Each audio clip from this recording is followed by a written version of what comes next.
Okay, I thought I'd do a run through of my Blackfish outfit that I'm going to be using today. I'm going to head out after I do this video and try and have a crack at a few. This is my, I suppose you'd call it a light to medium outfit that I use off the rocks.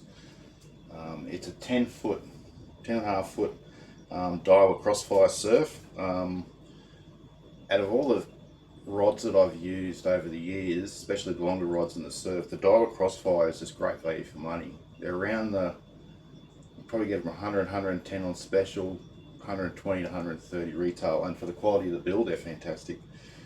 This one here is a 2.5 foot, 3 to 5 kilo rod. I've matched that up with an LV 47 GZ float reel.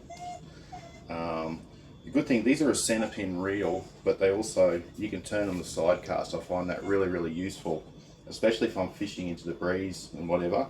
Off the rocks I can Wallace cast this and not have to side cast it.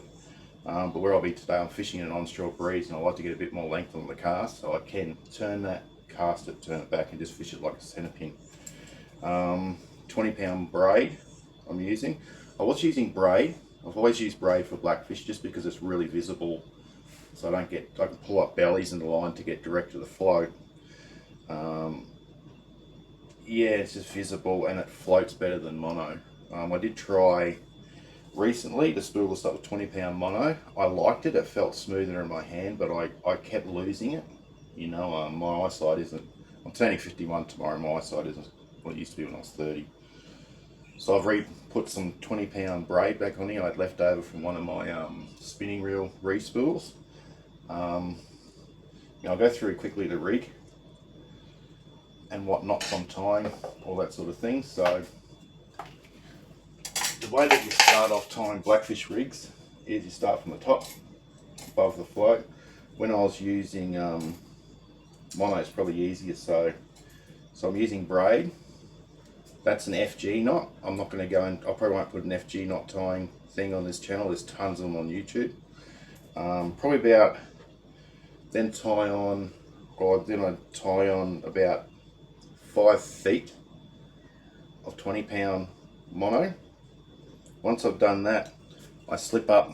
I use a couple of stoppers. These are a small float stop plus a good big rubber float stop. Same on the bottom. Now this is what you'd call a fixed float rig.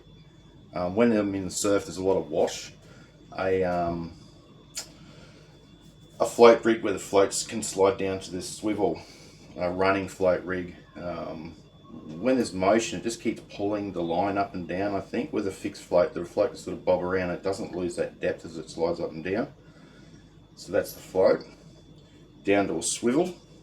I've always used these half blood knot. They call them clinch knots. Different names, but half blood knot I've always called them.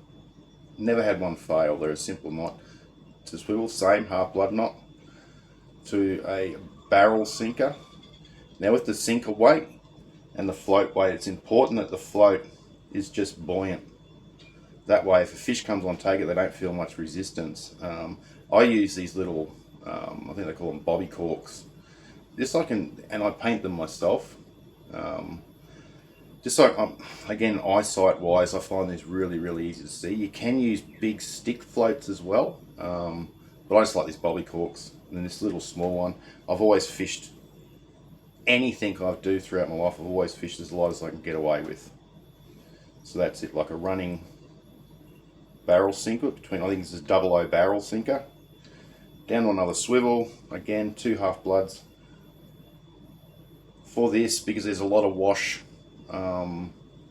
water clarity, a lot of wash going on, I can get away with using a shorter trace. This one's about 40 centimeters and it's 12-pound fluorocarbon.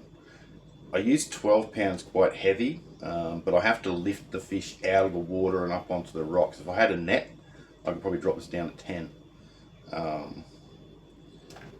And that is a number 8 Daiichi 2171B.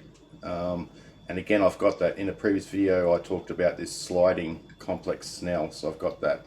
I don't know if it'll show it, but I've got that sliding snell that I put the bait through. I'll be using cabbage today. I could just hook the top of the cabbage through, bring it around, put that hook through it once, and just have a nice little bait. Remember when you're fishing for blackfish. Less is more when it comes to bait. You don't want, I've seen people using big golf ball size pieces of cabbage, and you think blackfish mouths aren't real big, so they'll just sit there mouthing it. But if you've got just a nice little bit of cabbage that's there, they'll tend to come up and just grab it and swallow it, and you can hook them. So yeah, that's pretty much it when it comes to my light to medium blackfish rig. Like I said, I do have a 12-foot step up rod if I'm fishing really gnarly country and I need that extra length and power to really pull the fish out of, you know, rough country. But where I'm going to be fishing today, it's not too bad. So yeah, I hope you got something out of this, and go and get stuck into a few blackfish.